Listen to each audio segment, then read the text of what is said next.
Good morning students. Today our topic is class 11th subject political science part number 1st chapter number 4 chapter name सामाजिक न्याय। इसमें हम न्याय शब्द के बारे में पढ़ेंगे। तो न्याय की अवधारणा बहुत ही प्राचीन है। यह राजनीतिक सिद्धांत में महत्वपूर्ण अपना स्थान रखती है। इसका जो संबंध है और प्रभाव वो मनुष्य के जीवन के प्रत्येक पक्ष से है। इसीलिए मनुष्य न्याय प्राप्त करने के लिए संघर्ष करता आया है और करता भी रहेगा। यहाँ तक कि जब मनुष्य समाज में न्याय प्राप्त नहीं कराता है या नहीं होता है उसको, तो वो भगवान से भी अपना न्याय मांग सकता है। न्याय द्वारा ही व्यक्ति अत्याचारों से छुटकारा पा सकता है। न्याय की अराजकता, कलह, अशांति, भ्रष्टाचार और शोषण की अवस्था को दूर भी कर सकता है। सामाजिक व्यवस्था का सुचारू रूप से चलाने के लिए न्याय की आवश्यकता पड़ती है। न्याय की भावना मानव जीवन और सामाजिक व्यवस्था की आधारशिला है। न्याय की भावना सामाजिक संबंधों और व्यक्तिगत स्वार्थ के बीच संतुलन पैदा करती है और सामाजिक व्यवस्था को नैतिक आधार प्रदान करके उसे सुदृढ़ करती है। न्याय ही प्रत्येक व्यक्ति के लिए अपने अधिकार व स्वतंत्रता का लाभ उठाने का वातावरण उत्पन्न करता है। न्याय के बिना किसी का जीवन और संपत्ति सुरक्षित नहीं रह सकता। न्याय के बिना समाज और राज्य की कल्पना भी नहीं की जा सकती। राज्य विहीन समाज में तो जंगल जैसा वातावरण ही मिल सकता है। प्रस्तुत अध्याय में यहाँ पे हम न्याय से संबंध से रिलेटेड जितने भी है वो हम चर्चा सारी यहाँ पे करेंगे।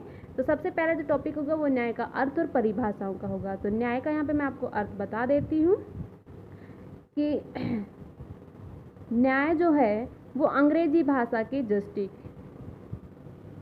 अंग्रेजी में जस्टिस कहलाता है, कहते हैं।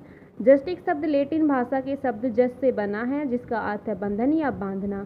इसका अभिप्राय है कि न्याय उस व्यवस्था का नाम है जिसके द्वारा एक मनुष्य दूसरे मनुष्य से जुड़ा हुआ है। न्याय की भाषा इस बात से संबंधित है कि एक व्यक्ति के दूसरे व्यक्ति के साथ नैतिक, सामाजिक, आर्थिक, राजनीतिक और कानूनी संबंध क्या है।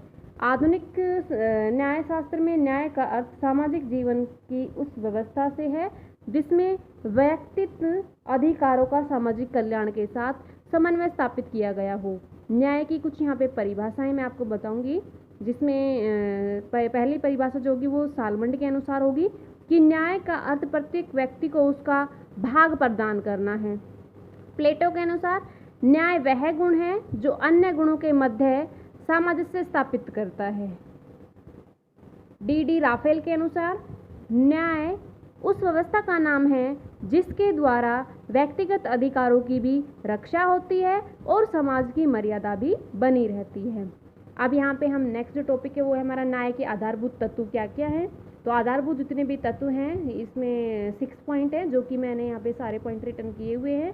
फर्स्ट पॉइंट जो है वो है कानून के समक्ष समानता, कि न्याय का ये तत्व सबसे बड़ा महत्वपूर्ण है कि कानून के सामने सबको समान समझा जाना चाहिए और उन पर एक से कानून लागू किए जाने चाहिए। जाति, धर्म, वंश, लिंग आदि के आधार पर बने भेदभाव के बिना सभी को कानून का समान संरक्षण मिलना चाहिए। C.K. एलन ने यहाँ पे बताया है कि जहाँ पक्षपात द्वार से अंदर आता है न्याय वहाँ खिड़की से बाहर चला जाता है। तो इसीलिए जिस क्षेत्र में न्याय का मान सम्मान रखा जाता है तो वहाँ पे पक्षपात बिल्कुल नहीं होता है, और जिस क्षेत्र में पक्षपात होता है तो वहाँ पे न्याय सही रूप से नहीं हो पाता है। नेक्स्ट पॉइंट नंबर 2 हमारा सत्य का है। सत्य न्याय का दूसरा महत्वपूर्ण तत्व माना गया है। सत्य का अर्थ है घटना का ज्यों का त्यों प्रस्तुतीकरण, यानी कि जिस प्रकार से घटना घटित हुई है उसी प्रकार से उसको प्रस्तुत करना। पॉइंट नंबर 3 स्वतंत्रता। न्याय और स्वतंत्रता में परस्पर घनिष्ठ संबंध है और ये संबंध बिना स्वतंत्रता के न्याय की कल्पना नहीं कराई जा सकती है। केवल स्वतंत्र और स्वच्छंद वातावरण में ही मनुष्य न्याय प्राप्त कर सकता है। इसीलिए व्यक्ति की स्वतंत्रता पर किसी प्रकार का प्रतिबंध नहीं होना चाहिए। स्वतंत्रता का प्रतिबंध लगाना अन्याय के बराबर है। व्यक्ति की स्वतंत्रता पर केवल उस सीमा तक प्रतिबंध लगाने चाहिए जितना कि राष्ट्र हित व समाज हित के लिए आवश्यक हो। पॉइंट नंबर 4 मूल्यों की व्यवस्था की सामान्यता। न्याय का ये रूप इसे समरूपता प्रदान करता है, यानी कि समान रूप प्रदान करता है। इसका अर्थ ये है कि प्रत्येक मामले में तथा विभिन्न परिस्थितियों में न्याय की एक ही धारणा का प्रयोग किया जाना चाहिए। अलग अलग मामलों में न्याय की अलग अलग धारणाओं को लागू करना अनुचित है। पॉइंट नंबर 5, प्रकृति की अनिवार्यता के प्रति सम्मान। जो कार्य व्यक्ति के सामर्थ्य से बाहर है और जो कार्य प्रकृति की ओर से व्यक्ति के लिए असंभव है, उन्हें करने के लिए व्यक्ति को मजबूर करना न्याय की भावना के विरुद्ध है। उदाहरण के लिए जैसे किसी बीमार या फिर बूढ़े व्यक्ति के भारी शारीरिक काम लेना, यानी कि उनके कमजोर शरीर से कोई भारी काम कराना, तो वो भी यहाँ पे अन्याय के बराबर ही माना जाता है। निष्पक्षता, नेक्स्ट हमारा पॉइंट नंबर 6 है।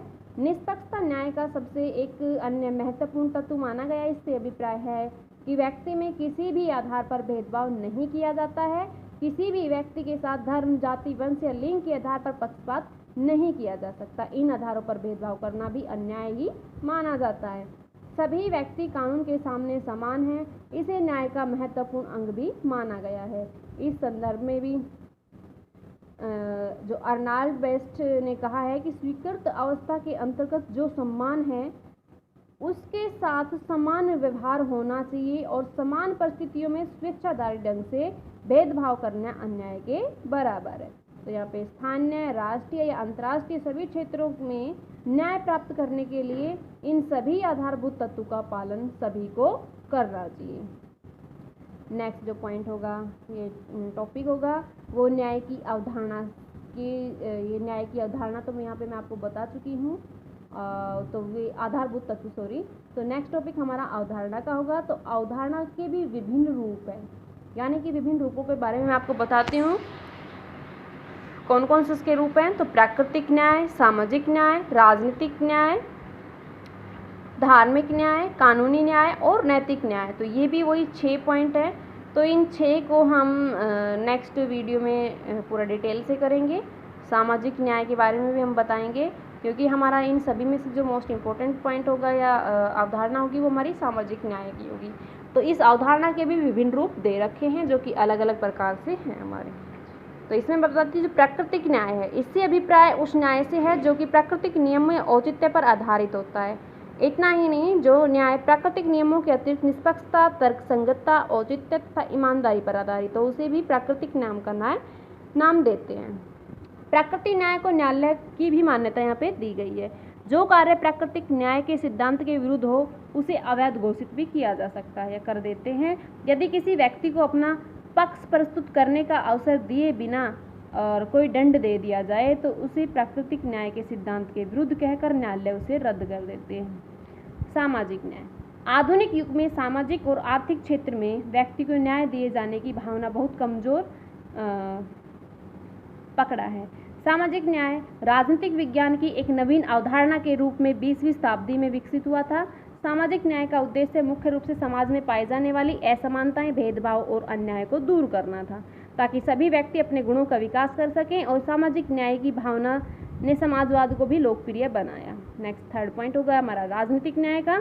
तो यहाँ पे राजनीतिक न्याय से अभिप्राय राजनीतिक शक्ति वर्ग विशेष के हाथों से केंद्रित न होकर सर्वसाधारण के पास होनी चाहिए और सभी लोगों को प्रशासन में भाग लेने का अवसर भी यहाँ पे प्राप्त होना चाहिए।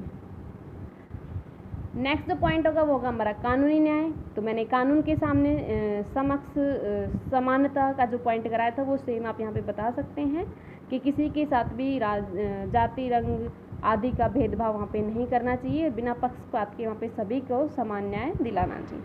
नेक्स्ट होगा हमारा आर्थिक न्याय। आर्थिक न्याय के लिए हम समानता तो नहीं दे सकते, क्योंकि हर किसी के जो आजकल जो वर्क मिलता है वो अकॉर्डिंग टू क्वालिफिकेशन होता है।